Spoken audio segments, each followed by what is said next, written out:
Great. To kick off tonight, I'm going to turn it over to David Diamond from the Bureau of Ocean Energy Management, who will give some words of welcome, and then we'll talk about the agenda and moving forward. David, over to you. Oh, thank you, David.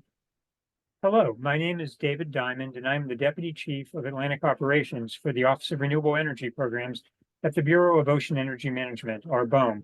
Welcome to this public meeting on BOEM's offshore wind leasing activities in the Gulf of Maine. For those of you who aren't familiar with BOEM, we are a federal bureau within the Department of the Interior that oversees the development of our energy and mineral resources in the nation's intercontinental shelf, our OCS. The OCS extends in most areas from about 3 miles offshore to the full extent of the exclusive economic zone, approximately 200 miles offshore. BOEM is responsible for the expeditious and orderly development of the energy resources of the OCS, including renewables like offshore wind. It's our job to ensure this development is done in an environmentally and economically responsible way. This process starts with public input, data gathering, review, and leasing. Your participation and feedback today are important. We recognize the cultural and economic importance of the Gulf of Maine. That makes your input more valuable to our siting process, as well as our integration of the best available scientific and traditional knowledge. Tonight, we will explain and ask for feedback on the proposed sale notice for commercial wind energy development, which the Department of the Interior announced on April 30th, 2024. We are currently in a 60-day comment period for the proposed notice of sale, which closes on July 1st, 2024. While we are recording tonight's meeting, the goal is to exchange information, and we will not be collecting individual comments for the regulations.gov docket. We'll hear more about this from the meeting facilitator shortly. BOEM is seeking feedback on various aspects of the proposed lease areas, including size, orientation, and location of the 8 lease areas, and which areas, if any, should be prioritized for inclusion or exclusion from this lease sale. If BOEM decides to proceed with the auction, the next step will be publication of a final sale notice.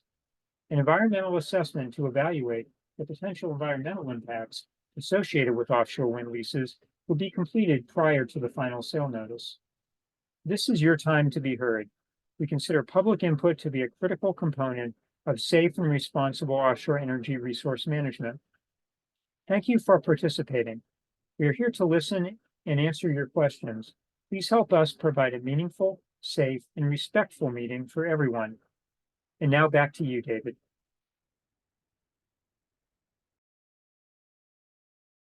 Helpful, I did that. Thanks so much, David. Okay, I'm going to say a word about the agenda and how we're going to handle ourselves, and then we'll dive into initial presentation. Zach, if you could go to the next. Yeah, perfect. So this is one of several meetings that will be happening, virtual and in person. At the end of the meeting, we'll give you the full list of everything happening online and in person next week. Tonight, what we're going to focus on is the following. We're going to have an update on the research lease that's off the coast of Maine. We're going to do an overview of how BOEM goes about its renewable energy authorization process, how it goes about leasing in a place like the Gulf of Maine, how we got to where we are right now. And then we're really going to lean into a conversation about the proposed sale notice that, as David Diamond said, was released recently. And so Zach Jilka will be has a presentation to talk about that. And that's a big piece of what we're going to do today. We're going to pause on, after an initial piece about the location and sort of the siting of all that, have a discussion about it, and then come back with a second presentation about what are called lease stipulations or bidding credits, or the things that are part of the auction that are relevant for a lot of people in the Gulf of Maine region. So 2 big chunks of time, one to look at the siting of these proposed leases, and then another chunk of time where we're going to spend on the lease stipulations, the bidding credits, some of that technical stuff. And in between, we're going to have plenty of time for folks to ask questions, make comments, etc. All right. So here's some basic meeting guidelines. If you've been on one of these meetings with us before, you're going to recognize these guidelines. Tonight we are not a huge group, but we are a big group. So we ask folks, when it's time to have the discussion period, we share the floor. That means keeping your remarks brief so that others get a chance as well to chime in. We know this is an issue that has different viewpoints, some passionate viewpoints, and that's okay, right? We can show up here with some very different views, and that's fine and important. We just want you to show the respect of people who disagree with you and the same kind of respect you'd want them to show of you. All right. And I have a little sort of italicized piece on the bottom there, which is probably doesn't need to be said, but I'm going to say it anyway, which is we're all together in this public Zoom meeting. So let's keep the basics together the same way if you're in another type of meeting, whether it's a fisheries council meeting or else, let's keep the language appropriate. Certainly no threats and things like that. So the basics, if you participate in any council meetings and things like that, you'll recognize that.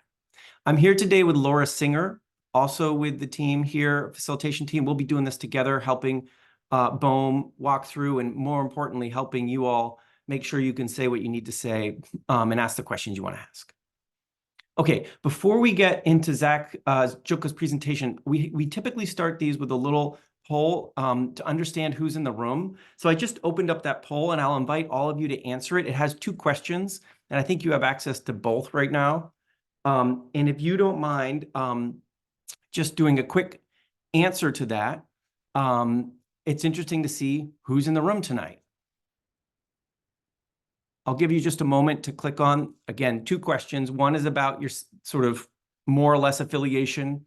And the bottom one is, what state are you calling in from, or where do you call home?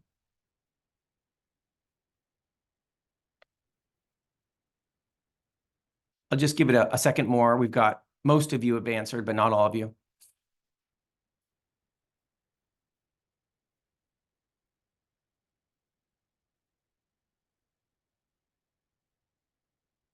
Okay, I'm going to go ahead and end the poll.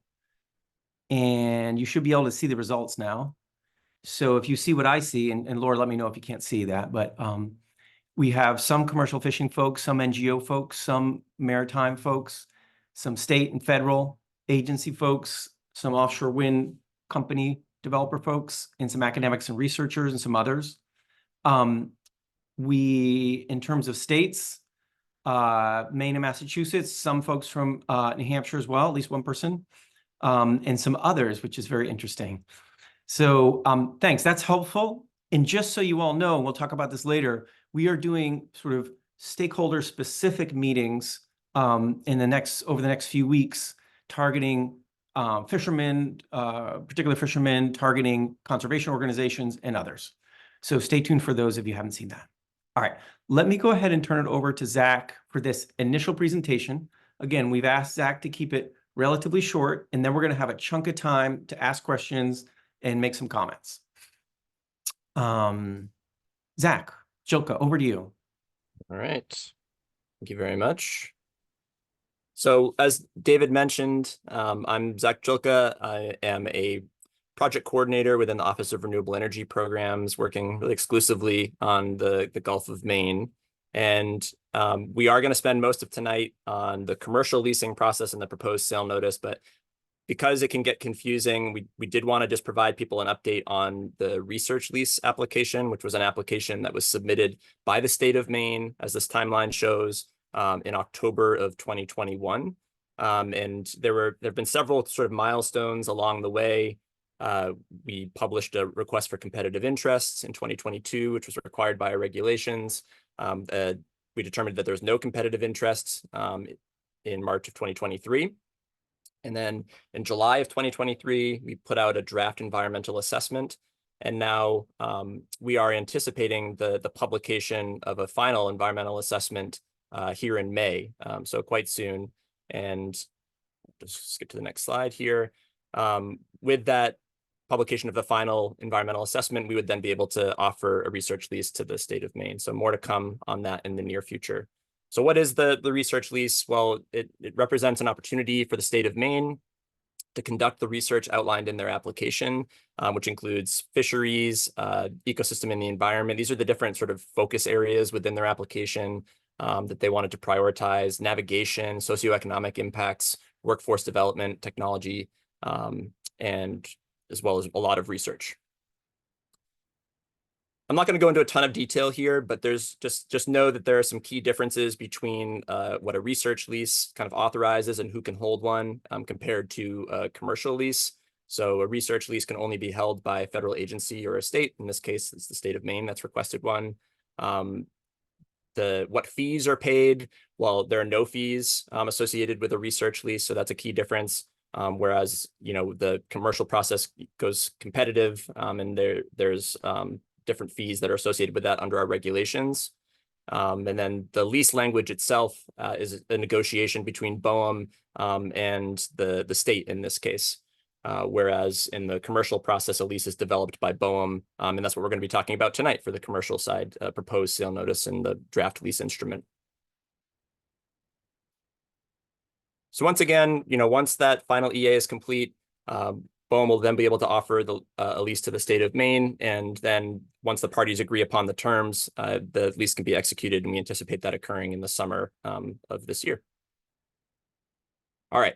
So now diving into the main subject of the meeting, the proposed sale notice, which is the latest milestone for the commercial leasing process in the entire Gulf of Maine. So it's kind of zooming out our focus a bit, not just talking about the state. It was April 30th of this year that the Department of Interior announced the first offshore wind energy auction in the Gulf of Maine, and that was associated with this publication of the proposed sale notice. And that opened a 60-day comment period, which we're currently in, and that closes on July 1st, 2024. Individuals may comment by navigating to regulations.gov and searching for BOEM 2024-0026, and we can probably provide a link to folks in the chat to make it easy for you to do that. As was noted earlier in the introductions, we're not going to be collecting individual comments tonight. Rather, the whole meeting will be summarized, and that meeting summary will be entered on the docket. This is a table of contents that we can refer back to when there are questions. It helps me navigate through the presentation. And we're going to zoom out our focus a little bit. So this is the renewable energy authorization process for the commercial process. And right now we're in that red box. So there are different phases here. We're still actually, even though it's been a couple of years that we've been at this, we're still in that early phase. We've just completed planning and analysis, which kind of culminated in the publication of the final wind energy area and the area identification memo in March. And with the proposed sale notice, we've entered the leasing phase of the process. One thing I really always like to highlight during these presentations, so you've probably heard me say it before, is that issuance of a lease is not authorization to construct a wind farm, right? So it gives a developer or developers sort of the sole opportunity to explore that lease area, conduct survey and site characterization activities in order to prepare a plan, which then has to be submitted for review, which then goes through the National Environmental Policy Act, as well as all of the relevant permitting at the federal, state, and local level. So we're really at the beginning of the process here. There's a lot to come, and that eventual potential construction phase is still likely 6 to 8 years into the future. So if you're sort of newer to the BOEM process, one thing I like to sort of describe to people about how we approach the planning process or how we identify lease areas is we start with a really big box, and then through a series of engagement opportunities and comment periods, we narrow down and deconflict that box and make it smaller and smaller each step of the way. And then we keep going out and iterating on it, requesting comment, reacting to that comment, and adjusting the area as so. So you can see we've gone through these different steps starting back in May of 2022 with the planning area, and we're now near the end of this process with the proposed lease areas. So what does that look like? How is that actually played out here in the Gulf of Maine? Well, we started with a planning area back in 2022, which consisted of the entire Gulf of Maine. So we wanted to start broad and just say, where are the opportunity? Where are the challenges? Where should we be exploring? We then published a request for interest, which removed areas from consideration where we didn't have leasing authority, including Stellwagen National Marine Sanctuary and existing traffic separation schemes. And that was an opportunity for us to kind of gauge interest in commercial wind energy in the region. Next, we issued a draft call area. So you've seen a lot in this process. We've published drafts of different areas so that we can get feedback before we finalize it. So we did that with the call area. We received that feedback, held a series of in-person and virtual meetings, refined that call area, removed some of the area along the southern boundary to better account for George's Bank, which was an area that we had intended to avoid from the beginning. And then we, in October of last year, took a really important step, which was the publication of a draft wind energy area. And with that, it was a 64% reduction from the call, and we did a very large modeling exercise with our partners at NOAA's National Centers for Coastal Ocean Science to bring in the best available data and to look at the whole ocean space that we were considering, look at the different ocean uses, and kind of put them on top of one another and look for opportunities where there was the least amount of conflict and potentially the most suitability for offshore wind. And that's what led us to the draft wind energy area that you see on the screen. There's a lot of information out there and reports on how that modeling was done, and we'll make these slides available and you'll be able to check those out, and those reports are also already available on our website. One thing I really wanted to highlight quickly too is that when we published the draft WIA, we went on quite a road show of engagement, and many of you that are on the line tonight probably participated in some of those meetings, and this map just shows the geographic range of where those meetings took place. And it was incredibly informative to BOEM. We used a lot of the outcomes and summaries of those meetings in addition to the comments that were submitted to refine the draft wind energy area to the final wind energy area. And that's what you see on the screen here.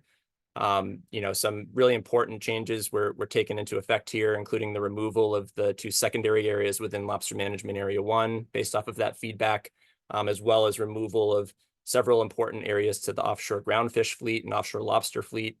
And that really set the stage for what we're going to be spending the rest of our time talking about tonight, which is the publication of the proposed sale notice. So we're back to this map, and now I'll go into some detail about the areas that we've proposed for leasing. So there are 8 of them in total.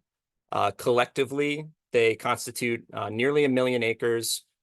There is a difference between the total acreage of the leases and the total acres that are potentially developable, so I'll explain that in a minute. It represents a 50% reduction from the final WIA, so you can see that this map shows the outline in green of the final WIA, and that parts of it aren't proposed for leasing, so half of it is remaining deferred at this point. It's a 90% reduction from the call area. Now, each lease, kind of the average size is around 120,000 acres, which is in the range that was recommended by the wind industry and the states that have provided comments to date. The combined capacity of those wind energy areas, or sort of what kind of energy potential they might have, we expect to be around 15 gigawatts. That number we're basing off of the energy density of 4 megawatts per kilometer squared, and there's a lot of subjectivity to energy density estimates, and a lot of the estimates that we have are based off of fixed foundation technology, and offshore wind in the Gulf of Maine is going to be floating. So that's the best estimate that we have to date, but just want people to understand that there's still quite a bit of variance potentially in how much energy density or how much energy could come from those areas. But we do believe with the information that we have that it's within the range of the offshore wind goals in this region. So 13 gigawatts being the goals of Massachusetts and Maine, and up to 18 gigawatts being the goal. Kind of, if you look at the ISO New England regional grid operator and what they foresee might be needed in the future for offshore wind in the Gulf of Maine. A couple of things that I'll kind of call out here that were kind of key to BOEM determining these areas. A couple were geographic diversity. So trying to ensure that we had lease areas that were both offshore the states of Maine, or the Commonwealth of states of Maine and the Commonwealth of Massachusetts, which are the 2 states that have renewable energy laws on the books and stated goals for the Gulf of Maine. And also trying to ensure that there's still some potential for high voltage alternating current technology, which is HVAC, which is around 75 miles from points of interconnection. So ensuring that there are some areas that are relatively closer to shore, although the closest area is still 25 miles off the coast. Areas that were avoided from the final WIA, I'll include are several areas that were important for the groundfish fishery, as well as areas that we wanted to keep free of leasing for transit opportunities. So this map, I'll just quickly show, really outlines one of the driving factors of how we drew these proposed lease areas. And you can see that on the screen, they're OCSA 0564. There are two kind of swaths of high VMS activity, which is vessel monitoring system activity, representing the offshore fishing fleet. And it was clear that, that was an area that we wanted to try to avoid if we could, placing, a lease in between that area to try to minimize potential conflicts in that environment. And then building some lease areas around that to avoid an area called Mayo Swell and another area out here. And you can see that there are also some transit corridors that have been maintained within here. I will mention now on this next slide that while we have created these areas kind of free of leasing and we're referring to them as transit corridors, BOEM does not have the authority to create transit corridors. That lies with the Coast Guard. What we can do is set aside area that we're not leasing to facilitate transit. So that's really what we're trying to describe there. And those areas are here in gray on the screen. They're 2.5 nautical miles in width. And there are areas where those corridors overlap with the leases. And we are proposing within this proposed sale notice and the associated lease, basically a stipulation or a requirement that a developer wouldn't be able to put any surface structure or subsurface structure in that area of overlap to maintain that 2.5 nautical mile corridor for transit. There's also a requirement within the proposed leases. We're calling it the good neighbor stipulation, and that would apply to the two leases you can see on the screen now, as well as the two in the north, where there's two leases that share a boundary. And basically where they share that boundary, those two lease holders would have to have two common lines of orientation to facilitate transit and search and rescue. And if they didn't do that, they would have to have a 1 nautical mile setback each from that shared boundary. So everything that I just presented is open for comment as part of this comment period. I'm happy to take questions on it. BOEM specifically is looking for questions related to transit and trying to understand if kind of what we've proposed here would in fact facilitate existing transit, or if there are potentially different orientations that could be considered to better achieve that goal. And we're also asking some questions about baseline monitoring for marine mammals and habitat, among others. So I think, David, with that, hopefully I didn't burn too much time, and we can you can share some of your information here and then take some questions. Great. Thanks, Zach. Great. So that's some helpful background to guide that first set of conversations we want to have, right? We're going to circle back in a little bit, in a few minutes, like, 25 minutes from now, 30 minutes from now, and we'll talk about bidding credits and lease stipulations and that stuff. So hold your thoughts on those topics. But in the issues of the proposed sale notice and the location in the process to get to this moment, that's what we want to talk about right now with all of you. If you have questions for Zach or some comments on that. I just threw this slide back up of sort of the meeting guidelines. If you're just joining us, these are our meeting guidelines for tonight. And thanks everyone for sticking with them.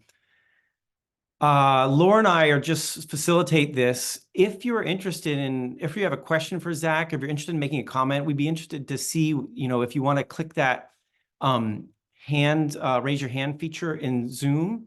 If you're not familiar with Zoom, if you go down to the very bottom of your Zoom screen, there's a bunch of things, and about in the middle, there's one that's called reactions. It has kind of like a smiley face. If you click on reactions and you go up, usually the first thing right there is raise your hand, which is interesting because on mine, it doesn't show up that way right now. But that's normally where you can find your raise hand feature. If you can't, feel free to drop a message to me in the chat that you're interested in talking. Let me just see why, folks. So let me just pause and see if anybody is interested or anybody has a question for Zach or has a comment about what's been presented so far. Ryan Curley, go ahead, please. Oh, I'm going to need to unmute you. There you go. Yes, thank you. Yeah. So as part of your initial scoping process, you did a number of outreaches and some of the area to the north. of Cape Cod, but you didn't do a single event on Cape Cod itself, which is in the closest proximal location to many of these leases. So, you know, the interests of Cape Ann could be radically different than the interests of people on Cape Cod. And I think, you know, that needs to be taken into consideration. The other, I have two other quick ones. One is so Gloucester's Cape Ann. So that's like probably 5 hours, 4 hours, 4 to 5 hours from most of the towns on Cape Cod. There's two other parts is the previous lease areas that were issued for the locations off of Nantucket and Martha's Vineyard. As part of those leases, you know, it was the responsibility of the offshore wind companies to do the surveying of the sites and evaluate basically the suitability of the areas. However, when they came up with a proposed plan, and then they went towards implementing it, they found glaucomite, which is a mineral that does not allow, well, you might be able to drive a piling into it, but you might not. So I think there needs to be some consideration as to how to avoid similar missteps in the future. Because you know, to have a proposed layout having to be, you know, drastically re-altered, you know, basically as it enters construction is an issue. And lastly, all of the offshore wind farms to date in the New England area have utilized a separate landing line for each farm. And that's created a lot of issues, and both in terms of it seems that each company wants its own beach almost of the area. And then there's multiple beaches that are, you know, have cables running through them, including, you know, road work having to be done as well.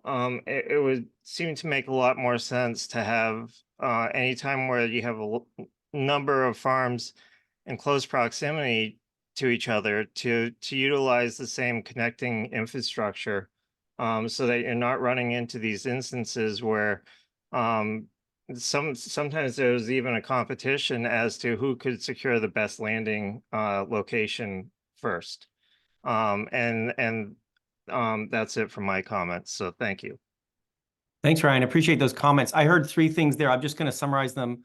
You know, one is about doing more outreach on Cape Cod. The other is the experience south of the islands of finding unsuitable bottom after you started to do the work, and maybe how do you avoid those kinds of problems in the future. And the third is around coordinated transmission and the experience south of Cape Cod, not loving the fact that everyone's having their own cable coming in, and is there a possibility of coordinated transmission? So thanks for those comments. Typically, we'd take a bunch of comments and then I'd push it back to Zach to answer. I'm not seeing other hands right now. So, I mean, Zach, if you want to grab some of those. I think you put this slide up to show. Go ahead, Zach, if you want to take any of those. Sure. No, and thank you, Ryan, for attending tonight, as well as for the comments there. And yeah, I mean, certainly it's been a challenge as the area that we've been considering has morphed over time. You know, we've tried to cover as much ground as we can with those in-person meetings, but you're certainly right that there hasn't been yet like kind of a full large public meeting out on the arm of the Cape itself. We've been down kind of on the South Shore a few times, and we'll be there next week in Plymouth for the task force meeting. But your point is well taken, and now that we have sort of refined the area and know more about, you know, where we're looking to move forward, we'll certainly be putting more of our focus in that area. So thank you for that. And on the glauconite issue, you know, I agree that, you know, there's certainly been a lot learned through that process. I think the wind industry has been learning as they go, and we've certainly been reacting to that within BOEM as well. I will just sort of highlight that was just an example that you shared, and a great one. There could be other issues in the Gulf of Maine with floating technology. the structures kind of beneath the surface are a lot different. And the point again is well made, but there are likely to be different challenges than what we've seen on the South Shore in that regard. And with transmission, there's a lot of interest in coordinated transmission. I'll put a plug in for the task force meeting next week on Friday, which will be available and open to the public as well as live streamed online. There is going to be a session focused on transmission, so people can tune in to that. There are a lot of opportunities for coordinated transmission, but also some challenges when it comes to the readiness of the grid to actually receive that coordinated power. So we certainly have a lot of interest in exploring that and hearing more about what the public has to think about it. But those would be my initial thoughts. And thanks, Ryan.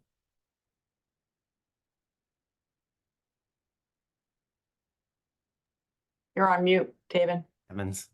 Again, you should be able to raise your hand if you have some questions or want to comment. Ginny Parker, please go ahead. Oh, shoot. I'm sorry. I'm getting used to a new system here. Ginny, you should be able to unmute yourself now. Hi there. Hi, I'm Ginny Parker, calling in from Wellfleet, and I want to sort of piggyback on what Ryan said. The people of the Outer Cape, actually Cape Cod in general, are woefully unaware of the intention to build wind farms 25 miles offshore. And I feel like, in addition to being aware of the location of your meetings, it's also about timely. Like tonight is Thursday before Memorial Day weekend, when every Cape Codder, every business owner is getting ready for the big weekend. So please be mindful of our season out here. And I know a lot of people, we've been sharing on Facebook that that the leases are coming, trying to keep people, at least alert people in advance. And I guess I would ask that in addition to the times and dates, some of the things that people are concerned about are the cable landings, the right whales. I mean, we have the right whale sanctuary is here, but particularly the dates and having more meetings out here. Thanks. Thanks, Ginny. Appreciate those comments and echoing the comments from before. Yeah. I can mention too, David, just especially if there aren't, a long line of hands up, that I do have a lot of maps that I can share that show and depict how the proposed sail notice area sort of aligns with different resource interests like North Atlantic right whales. So Ginny, if that's something that you'd be interested in seeing, or if there are others on the line that would like to see or have a particular interest that they would like to explore, I think we probably have the time and capacity within this meeting to share some of those as well. Great. Yeah, so if you have a particular interest, just shout out, and most likely Zach has an overlay of that. Other questions, comments, and folks, you can text me if you have a question. You'd rather just do it by Zoom chat. You can chat me in the chat tonight, so feel free to shoot me a note, or Laura. I'm happy to read that question off if that's easier for you than unmuting yourself tonight. Anybody else have another question about this part of the presentation? Jim, Kendall, let me now you can unmute yourself now. Yeah, good evening, everyone. My name is Captain Jim Kendall, and I'm a pretty frequent attendee at most of these meetings. I'm a former commercial fisherman, and I'm involved currently as a fisherman's representative to about 6 different providers or developers, and I represent the fisherman's interest, and I present whatever I hear or whatever I learn to those developers in hopes of trying to come up with some sort of solution that'll benefit the fisherman's interest. And one of the questions I'd like to ask here, so it gets explained a little better, because I haven't heard it in any detail, is about the transit lanes. These transit lanes will be open to vessels traveling back and forth, as well as between the towers. But are there any restrictions about setting up fishing gear within these transit lanes? So do you expect there to be? There's a lot of fixed gear in this particular area as opposed down our southern New England. And I just wonder if you guys have given any consideration to how you deal or explain that to the fishermen. Great question. Zach, you want to jump in on that? Yeah. Sure. And good evening, Captain Kendall. Good to hear your voice. Yeah, so if I'm interpreting your question correctly, and you can correct me if not, we recognize that the lease areas that were being proposed in the southern region that you can see on the screen here kind of represented a concentrated area that would require some facilitated transit. Again, as I mentioned before, the Coast Guard holds the ultimate authority to designate, fairways or create corridors. So what we could do is essentially create areas where we weren't proposing to lease. So you're seeing those in gray here. Again, they're 2.5 nautical miles wide. They were designed with transit in mind, but certainly fishing would be permitted in those areas. And in fact, if I kind of toggle back to the map showing the vessel monitoring system data, this is speed filtered down to less than 4 knots to show active fishing activity. And you can see that on the western half of that area, right around here, if you can see my cursor, there was a hot spot of fishing activity. And we took an effort there to try to align this corridor with some of that hotter fishing activity. Again, recognizing that the corridor there is for transit and thinking about folks that would be trying to get from George's Bank to the north west back to Portsmouth or Portland for these situations, but certainly thinking as well that some fishermen may choose to try to fish there. So that was the general thinking with that. And then within the lease areas themselves, to date, there's been no action taken by BOEM or by the Coast Guard to prohibit fishing within lease areas, and there's no plans to do that to date. Again, this will be floating technology, and the Coast Guard really hasn't weighed in yet on floating offshore wind at this scale. So more to come there. But I think that'd be my initial response. Hopefully that shed some light on it. Yeah. Captain Kendall, you can feel free to jump back in. Yeah, okay. Well, thank you, Zach. I appreciate that. Like I say, it's totally different in the way of thinking for fishing and for the wind providers themselves as to how this is going to be adopted. And I'll look forward to seeing a little bit more information on that, because like I say, it's a whole different world of fishing up in the Gulf of Maine. So thank you. Yep, thank you very much. Any other questions that folks have, or things they'd like to see in terms of maps or other kind of data that would be helpful?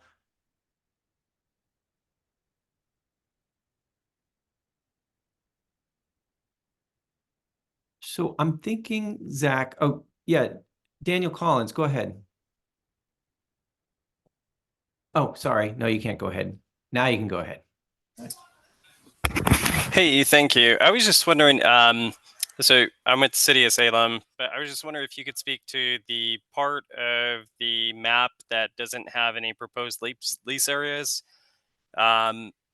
Is that anticipated to remain empty for the long term, or what's the plan with the areas where you don't have a transit corridor, you don't have a proposed leased area? Like, could you talk to that a little bit? Sure. And thank you, Daniel, for attending and for the question. So I'll focus within the final wind energy area. So you can see that's the area that's got the boundary with the green here that I'm sort of following with my cursor. So that was the 2 million acre area that we were considering as we look to carve out or create the boundaries for these proposed lease areas. And as I mentioned kind of off the top, we were focusing on prioritizing areas within the final WIA that were closer to shore to reduce cost, provide that opportunity for the potential use of AC technology. There's a difference when you get a certain distance offshore. It's around 75 miles. Industry has informed us from a point of interconnection where the power would actually plug in, that both economically and kind of technically, it becomes almost essential to use HVDC or direct current technology. And a lot of that hasn't been really tested yet with floating offshore wind. So in the nearer term, trying to provide some of that opportunity for HVAC technology was really important. So that drove some of the location here and the deferment or not proposing leasing within these other areas of the final WIA. Those areas were further offshore, likely more expensive to develop and would require that DC technology. So that's how we were thinking about it. This is an open comment period right now. So depending on the comments we get, these boundaries could shift. We want to be responsive to those comments and analyze them. And, there's also certain things that we were trying to avoid that are unlikely to change in the near term, right? So, and for example, this area in here that was not proposed for leasing, these were areas that were clearly subject to very heavy use by the offshore fishing fleet and predominantly the ground fish fleet. So those areas could be revisited in the future.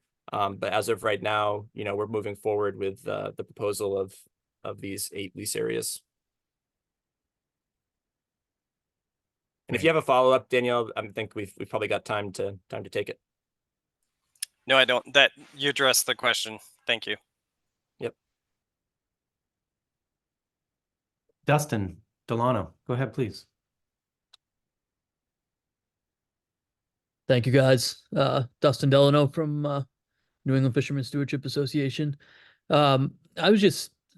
I had a similar question to Daniel's to have right along. Could you elaborate at all a little more on that? I mean, I'm not sure, like, it seemed like kind of like a maybe answer to the rest of that area. I mean, what we have carved out now for those different blocks that are numbered within the green lines, the ones that are colored in, that is enough area for 15 gigawatts. Is that correct? Hey, Dustin. Yeah, no, thanks for coming tonight and thanks for the questions. So yeah, that's our best guess right now, really. I mean, best estimate. And as I mentioned earlier, trying to estimate the power density of these areas is really challenging. There hasn't been a commercial floating wind facility at this scale before, so we're really relying on estimates from previous experience with fixed foundations. But yeah, that 15 gigawatts is our best estimate, which would land us within the range, of that 13 to 18 that the region kind of anticipates needing for floating offshore wind in the Gulf of Maine. But yeah, proceed with the rest of your question.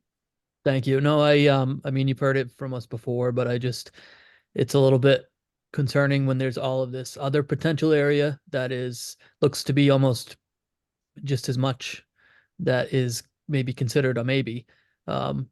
When the state's goals are only 13 gigawatts and the regional offshore wind goals are 13 to 18 like you have listed there. So I just worry about what it means for the rest of that area. It's just, I mean, can that just come up at like any time, or is there any process there or anything a little bit more clarifying, or does that just remain kind of a maybe? All right, so you've provided me with a good opportunity to speak to an announcement that the Department of Interior and the Secretary Holland made earlier this year. There's now a requirement under the new regulations, what we're calling the modernization rule, for BOEM to release a 5-year renewable energy leasing timeline. And that's what you see on the screen here. So what you can see is that there's a Gulf of Maine 1 sale in October, and they've envisioned a Gulf of Maine 2 sale in 2028. So what that could mean is that, when we think about the proposed sale notice, and now I'll kind of zoom back to, give me 1 second to pull that up.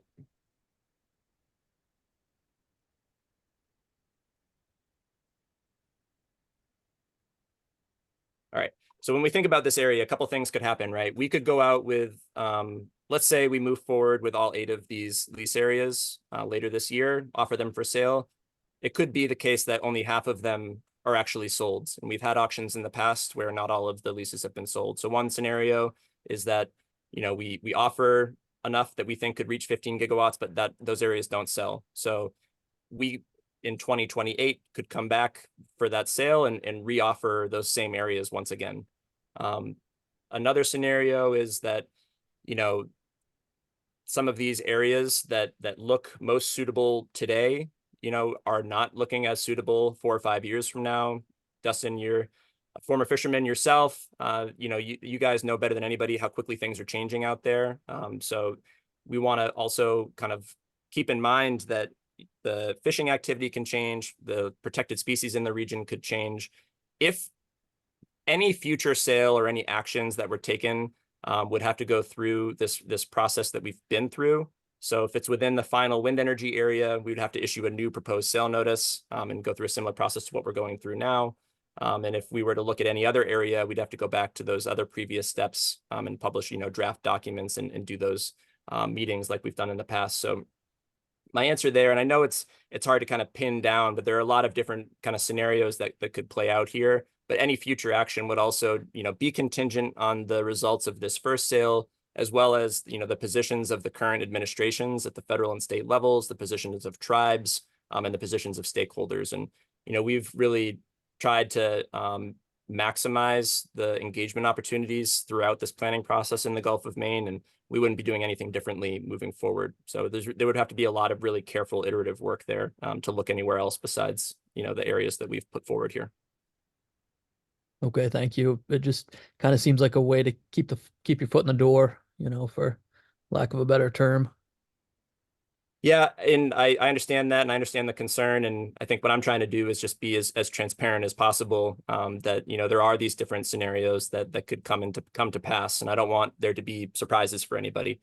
So that's how, you know, things could progress in the future, based off of the information that we have now. Is it all right if I ask another question, or do you want me to wait? I think a quick follow-up's fine, Dustin, if you want to do one quick follow-up, and then I'll turn over to Wendy. Yep. Okay, so say all 8 of those areas, you know, end up leased out, and then we're left with, you know, the remaining wind energy area that, you know, doesn't have a proposed sale notice. Can that be then leased out in 2028? So it could, but really the way that this process got kicked off in the first place was the request of, you know, New Hampshire to start an intergovernmental renewable energy task force. And then the whole planning effort has been informed by the renewable energy goals of the states and trying to keep in mind, you know, the regional demand for offshore wind. So BOEM takes that type of information incredibly seriously, and it's a big factor in how we move forward. So again, there would have to be sort of a change. If we were to move forward with these 8 areas and they met or exceeded all of the offshore wind demand, you know, in the region, I'd be surprised, you know, if some of those factors, you know, led us to look to lease more area. All right, thank you. Thanks, Dustin. Wendy, you can unmute yourself. Go ahead and unmute yourself. Thank you. Thanks, David. Zach, I think I just have a quick question. I was wondering if there's an overlayment of wind patterns for the area, and which journal I should look to if there's a section that kind of covers that, just out of interest.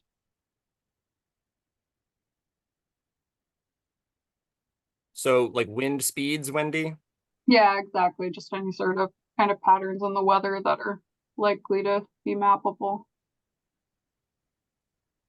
I don't think I have that one in the slide deck. I will check in a minute, but you know, one of my friends from BOEM and that are on the line could probably put in the chat right now the final NCOS suitability mapping report. Brandon Jensen, you probably could get your fingers on that pretty quickly.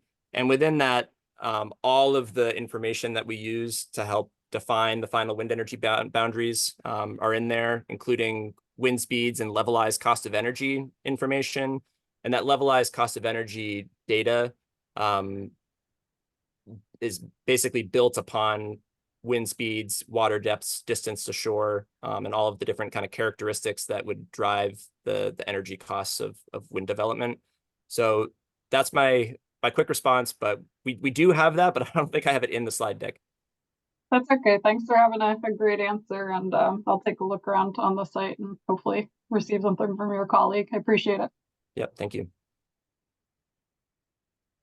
So if I'm not seeing additional hands right now, I wonder, Zach, if we want to jump into the bidding credits, the lease stipulations, that kind of stuff. And after Zach's done a presentation on that, we'll have another chance to ask questions on that, or if there's other things that you are thinking about you haven't raised your hand on yet, you can go back. So Zach, back to you to do this presentation. All right, I'm going to present the first couple of slides here, and then you guys will all be thankful to get a break from me and hear from my colleague, Emma Chaikin, on the auction structure. So what we want to try to accomplish here in the next few slides is sort of introduce people to what the lease itself does. So as part of the proposed sale notice, we have posted a draft lease instrument on our website, and that's also subject to comment within this comment period. That might be another ask I make of my colleagues is to put the draft lease document into the chat. I put a link to it in the slides here, and again, we'll get those slides posted shortly, so you'll be able to access it that way. But it's really important for people to understand that, you know, what a lease does. It offers the exclusive right of that lessee to submit plans to BOEM that propose to work on the lease. So they can do survey plans, they can submit a site assessment plan, and they can submit a construction and operations plan, but there's no construction authorization besides, you know, the deployment of a meteorological buoy, essentially. So as I mentioned earlier, you know, issuance of a lease is not permission to construct a wind farm. So they basically want to go out there and gather the information that they need in order to inform a construction and operations plan that is then submitted for, you know, the full suite of environmental review and permitting. The lease document itself is broken into a bunch of sections that I'm going to try to break down for people. You know, there's sort of a main body of the lease, which describes our authorities and our authority to issue the lease. There's addendum A, which kind of gets into the nitty-gritty details on the location of the lease, the actual leasing blocks, and the activities that would be authorized. Addendum B is the lease term and the financial schedule. So the lease would be issued and have an operations term of 33 years from the point of a construction operations plan approval. And the financial schedule is essentially the rent and operating payments that would be required of a developer on that area. And then addendum C is where I'm gonna kind of focus most of my time here, and where I think there's probably the most public interest. And those are the lease specific terms and conditions and stipulations. So one thing I really want to highlight here is a requirement within the proposed lease for enhanced engagement. So for those that might have been in the wind space for a while or experienced some of the wind leases and activities off of the south coast of Massachusetts, there are communications plans for fisheries as well as tribes, and a newer one is a communications plan for federal agencies as well, or all agencies actually. But the new part of this is a progress report. And what the progress report does is it requires lessees to report every 6 months from the date of lease execution on their engagement activity. And you can see in this graphic that engagement is intended to be cyclical, right? So they need to engage, and then they need to report on their engagement activities. They need to specify, and the lease itself actually requires engagement with all affected ocean users, tribes, and stakeholders, including underserved communities. So they need to report on that. They need to describe which engagement activities occurred, how they're using that information to potentially inform changes to their projects. And then they give us those progress reports, and BOEM actually posts a version of it onto the website for the public to consume. And they get feedback on those reports, and then they do the whole process again. So that's the engage, report, feedback, refine, and then you're back. And really the engagement never stops. So that part is kind of continuous and ongoing at all times. And the reason that we required this was to really try to increase the transparency of what engagement was occurring on the developer side and what they're doing with that engagement. And it's an accountability measure there. So that's something I really wanted to call people's attention to. It was a newer stipulation that we started to require starting back, I think, in 2022. What else is in Addendum C? So there are requirements around the survey plans and the frequency to submit updates on the survey plans. There are provisions to protect protected species. So ensuring that project activities that are authorized comply with the statutes related to those species. And those are informed by the environmental consultations under the Endangered Species Act and other statutes that we conduct with other federal agencies. There's a requirement around project labor agreements, and that these developers must make every reasonable effort to enter into a project labor agreement for construction, as well as details around bidding credits. So I think that's probably my last slide before I hand it over to my colleague, Emma Chicken. Hi, everyone. My name is Emma Chaikin. I'm an economist here at BOEM, and we support the Renewable Energy Program in a lot of their auction activities. We first wanted to highlight that we're proposing a different auction format than what we've done in the past. In order to encourage competitive bidding and the state's desire for a competitive offtake procurement process, BOEM is proposing a bidder may win no more than 2 South Region leases, so the 6 leases in the South, or 1 North Region lease and 1 South Region lease, so 1 in each area. But the bidders could not win 2 lease areas in the North. An alternative that we are proposing or soliciting public comment on is whether we should use an alternative structure that includes 3 regions. The North Region would remain the same. There would be a South Region that includes 4 leases in the South, or the East Region, which is highlighted in a slightly different blue than the rest of the South Region. And the bidder in this scenario could win no more than 1 lease per region for a maximum of 2 leases total. BOEM is also proposing a multiple factor auction format with a minimum monetary bid of 75% of the total asking price and a non-monetary factor of up to 25%. Zach, if you don't mind, the next slide, please.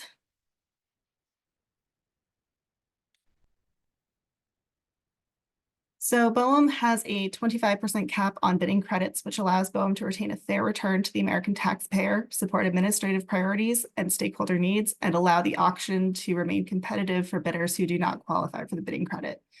We tend to make the bidding credits a pass-fail metric, and bidders are notified of their bidding credits before the mock auction.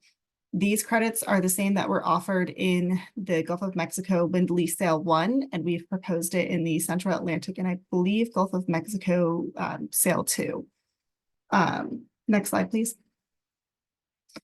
So the 2 bidding credits that we are proposing for this is a 12.5% bidding credit for a commitment to support the domestic floating offshore wind energy workforce training and or supply chain development. They may do either within that bucket.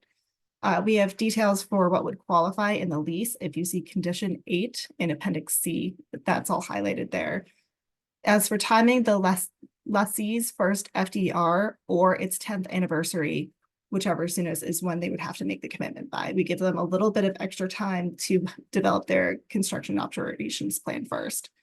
As for a fisheries compensatory mitigation fund, we're also looking at a 12.5% bidding credit to encourage a regional fund with benefits first applied to those impacted by the lease's development activities, then possible other uses, which are all highlighted in condition 9 of Appendix C of the lease.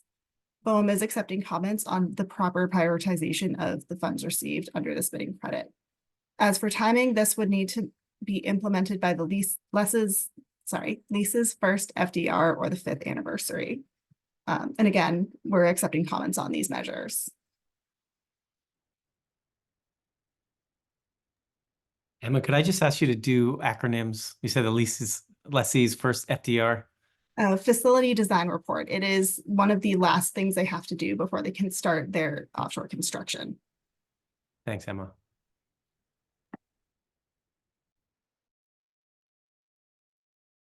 Is that the end? That's the end. Yep. Okay. Sorry. I didn't know if we're going further. Sorry. Great. I think Laura, could you take over and facilitate this set of conversations? Again, if you have a question about this, raise your hand in Zoom, text Laura directly. But Laura, let me turn it over to you to run this part. Sure, happy to. Thanks, David. And thanks, Emma and Zach. That was great. And I know this part is sort of complicated. So if people have questions, I've heard both Zach and Emma explain them very well. So raise your hand, let me know, and we can get a conversation started.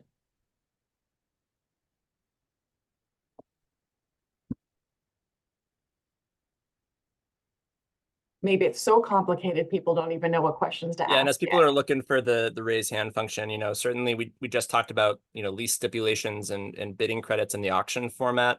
But if people don't have questions on those elements and want to go back to questions on sort of the spatial part of this, we're happy to entertain those as well. Ginny. What about foreign investment? Is there any limitation on who can apply for a lease or own a lease? Hmm. You know, we hear about our farmland, right, going up for sale to Yeah. foreign investors.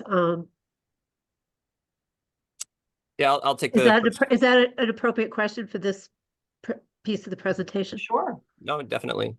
Yeah, so thank you for the question. And there are requirements around who can hold a lease. You have to qualify to hold a lease, and there's a process by which we look at those applications and qualify prospective bidders.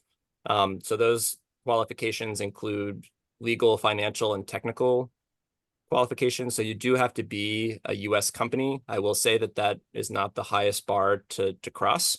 You know, so a lot of these companies have, you know, sort of parent companies that are in Europe or elsewhere, but they have to have a US company that would actually be the leaseholder. So that's one of the requirements. And they also need to show that they have sort of the financial capacity to develop a project, and also the technical wherewithal or the resources to actually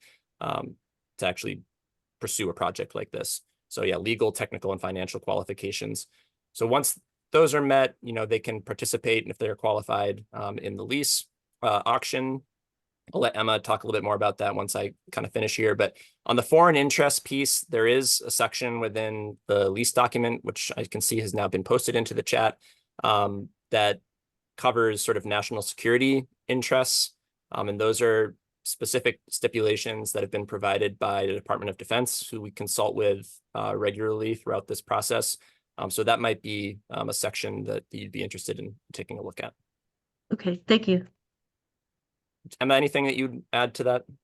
No, I think you covered it pretty well. I will flag that our bidding credits are designed to be spent in the United States to help spur investments in the United States. So not sending every dollar overseas to Europe, where a lot of the construction and manufacturing occurs. Thank you. Wendy. Hi there, and thank you, Laura. I was wondering where I should go to file comments on the bidding credits. There's a more complex breakdown that I could take a look at that's on paper. Yes, the bidding credits are, we hold the bidders to what is in the lease if they qualify for bidding credits. So that would be in Addenda C, stipulations 8 and 9. 8 is the workforce training supply chain development credit, and 9 is the fisheries compensatory mitigation credit. And both outline more specifics than I could spend 3 days talking about this as a topic. So that's a good place to go for a deep dive. Did that get to your question, Wendy? Oh, and she's back on mute. And my understanding is that's some of the language that you're looking for feedback on. So read it, and then if there's feedback, put that into the comments on the registration.gov. Yes, absolutely. Other questions? Again, about bidding credits and leases, or some of the stuff that was covered before?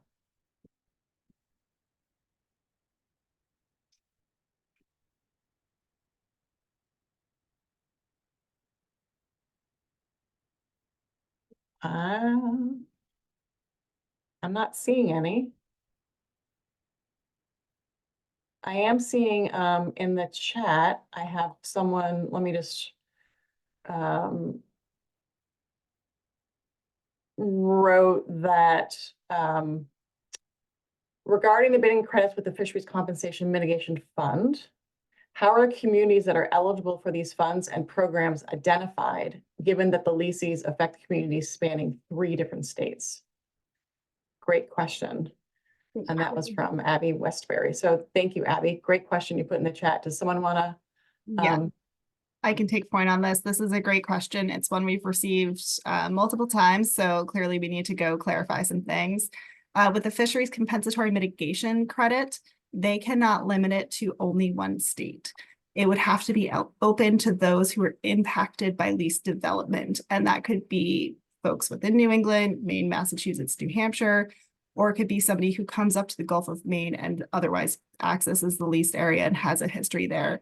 There are some details that need to be worked out in terms of implementation and how a claims-based process would work. But we also require a third-party administrator with I believe it's a board with some fishery stakeholders on it to help give input and insight on what should qualify. Great, thank you. And there's a request here to go back, Zach, to the slide on monetary and non-monetary considerations. I don't know if you've got the control or Emma does here. And is there I see, Camden, is there a question related to that?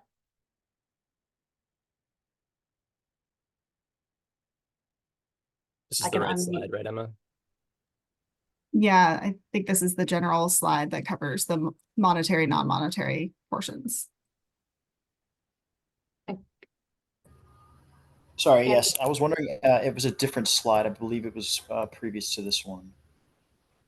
The auction format. Ah, yes, thank you. If you have a specific question to the multiple factor auction format, I'm happy to answer it. Oh, no, thank you. I just wanted to see the way it was split up, 75%, 25.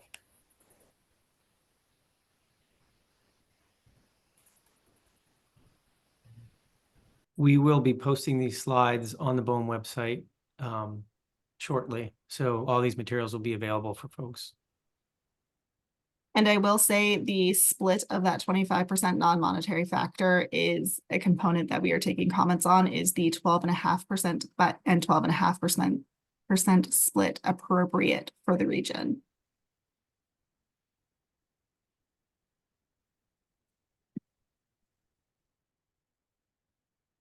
Are there any other pieces, Emma or Zach, that you want to highlight in terms of what you've been hearing and what you're hoping to get more feedback on? Whether people give it now or, you know, as you think about this or as you look at these documents, we'd really be interested in X. I think partly it'll bleed into my next slides on next steps, and maybe I'll just skip to one of those slides as I speak to it, but then we can keep the Q&A portion of this open. You know, again, this is the whole kind of spectrum of the renewable energy authorization process, and one thing that I'd like to highlight here is, you know, when we're thinking about the requirements within the lease and the engagement piece of it, you know, we're kind of focused on this red piece, and then the green piece is the much larger sort of piece of the puzzle here, right? So we've kind of done the best that we can through these different steps in the process to deconflict the areas that we're proposing to lease. And then recognizing that, you know, 100% deconfliction was never possible, right? So there's additional work that needs to be done by the developers to continue to understand the ocean users and resources within the lease areas that are being proposed. And that's what the lease itself really requires them to do. So all of you and the potentially affected users have a great opportunity once a lease is issued to work with developers through that requirement that I was describing. I'll kind of bump back to that. You know, through this process, to have your voices heard and to make sure that, you know, if there are concerns about the array, the actual kind of configuration of potential wind turbines or transmission routes that are being considered, that feedback is provided and considered really early in the process. So that's what the intent is here, is to get them thinking about this and engaging as soon as they get a lease, so that they aren't able to get kind of too far down the road, kind of to, I think it was Ryan's point earlier, that, you know, there aren't sort of these unexpected surprises really late in the process. So that this is one of those lessons learned and a requirement that, you know, sort of reaction to that, to require that early engagement, and hopefully improving projects along the way. Ginny. Hi, Wellfleet received a letter from BOEM and the Department of the Interior inviting, asking for consultants to be assigned from the town, which we did. And I'm just curious, did that go to every coastal town? Who got that letter? And what is the intent of that group? If you're on that, I guess like a task force or? Okay. Yeah, so task forces are a body, essentially. It's a non decision-making body. It's more of a deliberative body that is made up of federal officials, state representatives, and essentially local elected officials. So we tried to the best of our ability to track down the contact information of every coastal town and city in Massachusetts, New Hampshire, and Maine to get that invitation out there. So the answer is yes. I mean, we certainly intended to invite all of local elected officials to the task force meeting, to actually participate as task force members. The meeting itself is open to the general public, so everyone is encouraged to attend. But once you are actually at the meeting, some of those initial discussions and questions are reserved for task force members, and then there are set aside 2 different opportunities for public input and questions. I think the letter I'm referencing is different. We received it in March, and it was an invitation to consult. Yeah, it could be, that could be related to the environmental assessment. And that would have been potentially as like on historic properties. I'm not a Section 106 expert, and I don't know if any of my phone a friend BOEM colleagues on the line are able to speak to that, but it could be that there's a sort of a connection there between the interests of the town and some of the requirements under Section 106 to look at potential impacts to historic properties of site characterization. Oh, Brandy's on. Perfect. Brandy can save me. Sorry. Brandy. Yeah, so hi, my name is Brandy Sanganet. I am the NEPA coordinator or environmental coordinator for the Gulf of Maine lease area or proposed sale notice area. Your invitation to consult would have been something to do with we have a lot of federal agencies that we invite to participate or cooperate in the EA itself, and then our town is in the Cape Cod parties. National Seashore, so if that helps give you a frame of I'm reference. sorry, can you say that again? Wellfleet is in the Cape Cod National Seashore, so if that Okay. maybe gives you a frame of reference why we Sure. received it. Does Probably, that yeah. help? And I know that I did speak to our park planner about the letter. I called her when I saw it, and she said that she did reference a historic district that we should Okay, yep, I'm that's educated exactly on. it. Then it's through the 106 process. That's right. Okay. Yep. So that would just be to the towns that are just within for the your, seashore? I'm sorry to interrupt. I Yeah, just want to and I let you know apologize. that It's allergy season here too, so I apologize. okay. Yeah. The person who is assigned to this project, who's our 106 expert, is Franklin Price. Okay. And and then our 106 section chief is Sarah Stokely. And both of those folks can give you more information that's more specific about the 106 consultation process. I am only vaguely familiar with it. Okay. much Perfect. more Thank familiar with you. environmental regulations than historic properties and things like that. Okay. Thanks, Brandy. Thank you. Mystery solved there, Ginny. But Brandy, if you have an opportunity to put into the chat those names again, and then Yes, I put will do them- that. I'll put them out, Ginny, so you should be able to access those, okay? Yeah, Okay, and maybe sounds if you good. can post information about the 106 somewhere on your website, that would be helpful for people. Yeah, I think we have a Gulf of Maine website, and Yep. it currently has there's some brochures, electronic brochures that we have up to explain the different processes. So I will try to find a specific link for 106 itself, but we try to include like a fact sheet and for each of our projects on their website. But I'll see what I'll do some digging and find you the specific links. Thank you So, very much. Yep. Terrific. Thank you, Brandy. And thank you, Jenny, for the good questions. Any other questions about the process, about what's in the public sale notice, where we're going from here?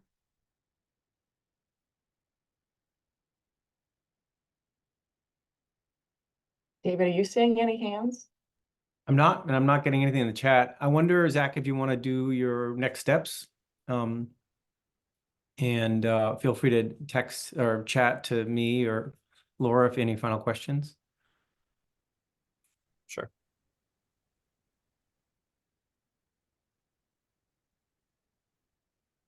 All right, so I covered this slide, which is just really a reminder about the next steps in the process after an eventual lease sale.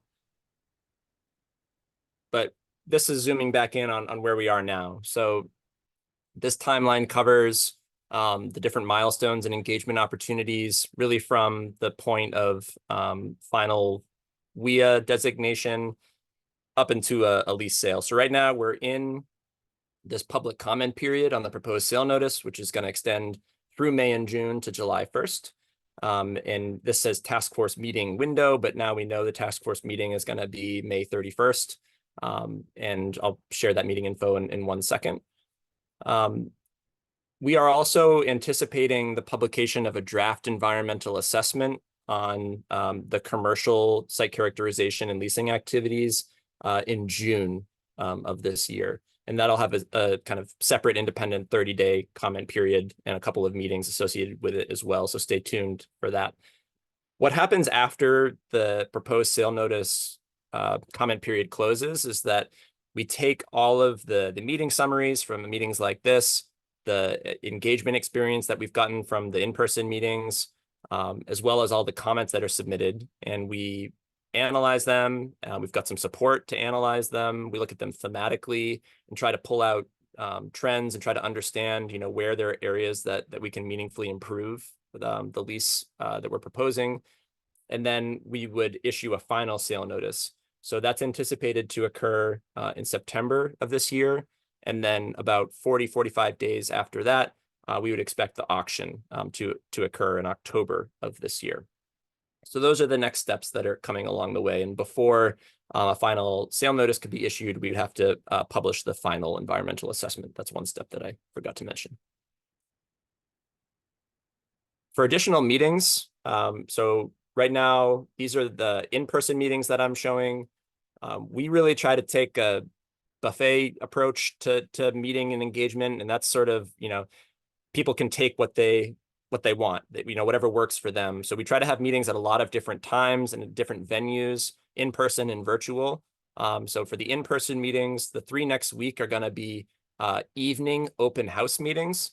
The style of those meetings, it's going to be kind of more informal and destructured. So you're going to walk in and they're going to be poster stations. And that's going to really give people the opportunity to have direct one-on-one engagement with BOEM subject matter experts. Many of the folks on the line tonight will be there in person. We'll have posters and information, visual kind of screens showing information, and we'll be able to chat with people and answer questions one-on-one. So we're really looking forward to those opportunities and hope to see many of you there. And then the task force meeting that we've been talking about is next Friday on May 31st down in Plymouth, Massachusetts. All of these meetings are available on our website, and if someone can drop the public meeting link into the chat for everybody, that would be great. The task force meeting has a little bit of a different feel, as I was describing to Ginny there. It is intended for task force members, but is open to the public. So there's going to be conversation about the proposed sale notice that I've covered tonight. We're also going to have a more robust conversation about the research lease and updates there, as well as a panel on transmission. Those are going to be some of the highlights, and there will be 2 public input opportunities, as well as those kind of stations around the room with information for people to engage in. As also was mentioned, this is the first meeting tonight of the virtual slate of meetings. We're going to have several more in June, and those are going to be sort of subject specific. So we'll have a couple on fishing, as well as one on environmental NGOs, or intended for environmental NGOs in the commercial, maritime, or shipping industry. Those are all open to the public. Anyone can come. The way we work those meetings, though, is that we sort of give preference when it comes to questions to members of those industries. So that's generally how those are run. All of those meetings will be recorded, with those recordings in later summaries posted. And that's all that we have for tonight to share. And I think we've got plenty of time here. I'm happy to stick around and see if anyone else has questions. But again, just incredibly grateful for the time that everybody's shared. Yeah, before we go any further than that, I see Brandy has her hand up. Brandy, go for it. Yeah, I just wanted to let folks know I'm having difficulty sharing with everyone in the chat, but I did share with Laura Singer the names of the folks who are with 106, and there's a link to our Boehm-wide renewable energy 106 historic preservation activities. So there's lots of detailed information on that page. Thank you, Brandy, and Emma posted some stuff in the chat as well about the 106. Yeah, it's the same site, I think, that I posted, so that's good. I don't know why I'm not able to share with or chat with everybody, but Thanks, Brandy, for the help. And I just got a note from a participant saying how to join the live stream from the task force, and do you sign up with the Eventbrite link? And the answer is no. The Eventbrite link is for registering for in-person. We will be posting a registration for the Zoom webinar, which we'll be using for the live stream shortly. So thanks for that question. I just want everybody to know, if you want to jump in on the live stream, the task force, stay tuned. We'll get that link up on the website right away. And it would be on that same page that has been shared in the chat, with where the list of all the public meetings and registration links are. That's where we'll put it. Yep. Thanks for that question. Okay. Anything else before we finish up tonight?